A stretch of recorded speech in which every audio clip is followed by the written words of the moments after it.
Chapter 7, The Sailboat Race. When the people in Central Park learned that one of the toy sailboats was being steered by a mouse in a sailor suit, they all came running. Soon the shores of the pond were so crowded that a policeman was sent from headquarters to announce that everyone would have to stop pushing, but nobody did. People in New York liked to push each other. The most excited person of all was the boy who owned the Lillian B. Warmrath. He was a fat, sulky boy of 12 named Leroy. He wore a blue serge suit and a white necktie stained with orange juice. "Come back here," he called to Stuart. "Come back here and get on my boat. I want you to steer my boat. I'll pay you $5 a week, and you can have every Thursday afternoon off and a radio in your room." "Thank you for your kind offer," replied Stuart, "but I'm happy aboard the Wasp, happier than I've ever been before in all my life."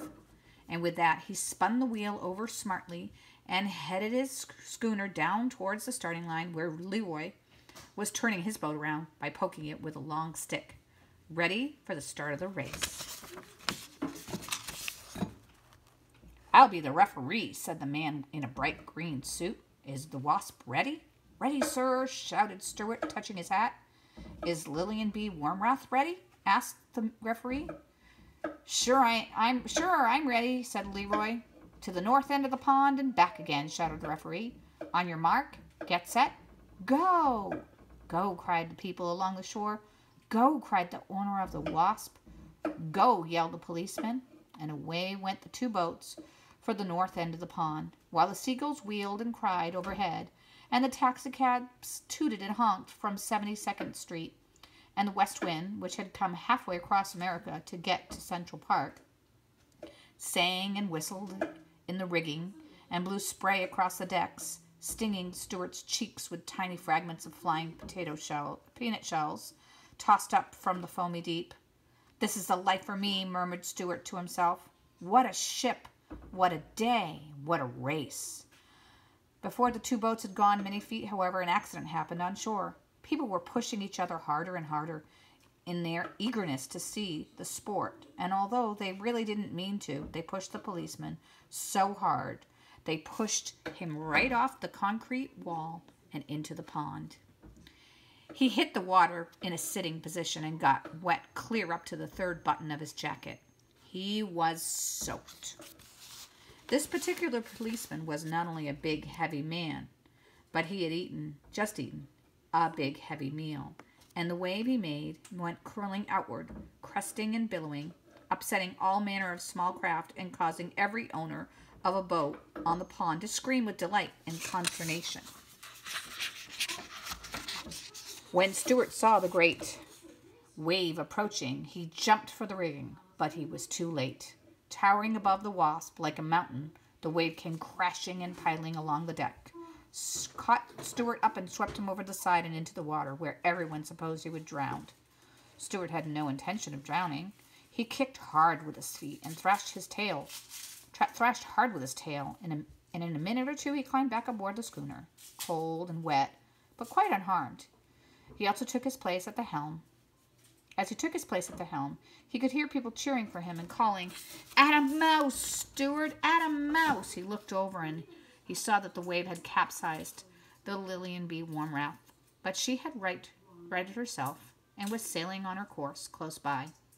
And she stayed close alongside till both boats reached the north end of the pond. Here, Stuart put the Wasp about, and Leroy turned the Lillian around with a stick, and away the two boats went for the finish line. "This race isn't over yet," thought Stuart. The first warning he had that there was trouble ahead came when he glanced into the Wasp's cabin and observed that the barometer had fallen sharply. Then that can only mean one thing at sea: dirty weather.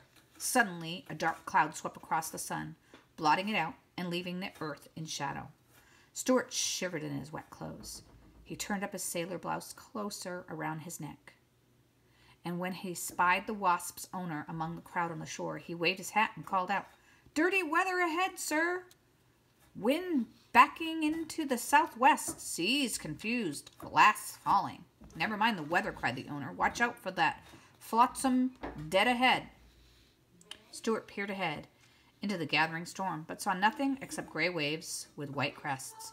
The world seemed cold and ominous. Stuart glanced. Look at that picture. Behind him, there came the sloop, boiling along fast, rolling up a bow wave and gaining steadily. Look out, Stuart! Look out where you're going! Stuart strained his eyes, and suddenly, dead ahead, right in the path of the Wasp, he saw an enormous paper bag looming up on the surface of the pond. The bag was empty and riding high, its open end gaping wide like the mouth of a cave. Stuart spun the wheel over, but it was too late. Wasp drove her bowsprit straight into the bag, and with a fearful whoosh, the schooner slowed down and came up into the wind with all sails flapping.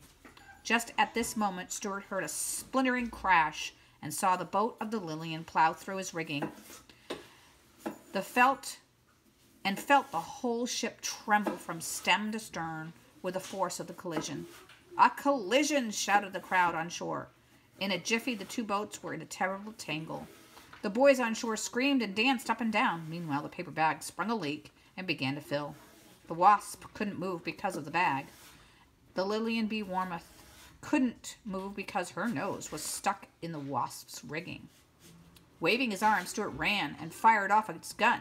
Then he heard, above the other voices on the shore, the voice of the owner of the Wasp yelling, uh-oh,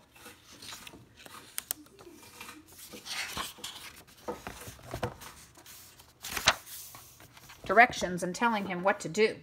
Stuart, down the jib, down the staysail. Stuart jumped off the halyards, and the jib and the foresail came rippling down.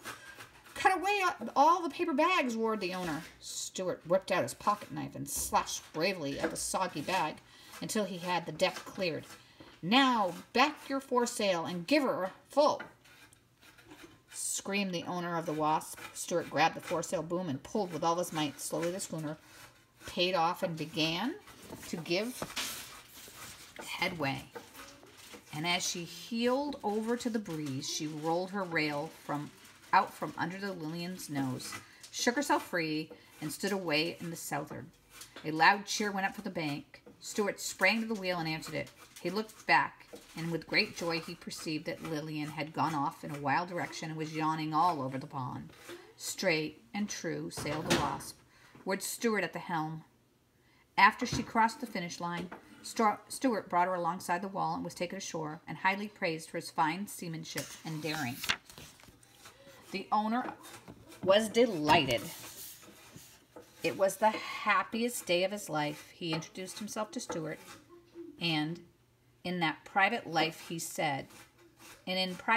was Dr. Paul Carey, a surgeon-dentist. He said model boats were his hobby, and that he would be delighted to have Stuart take command of his vessel at any time.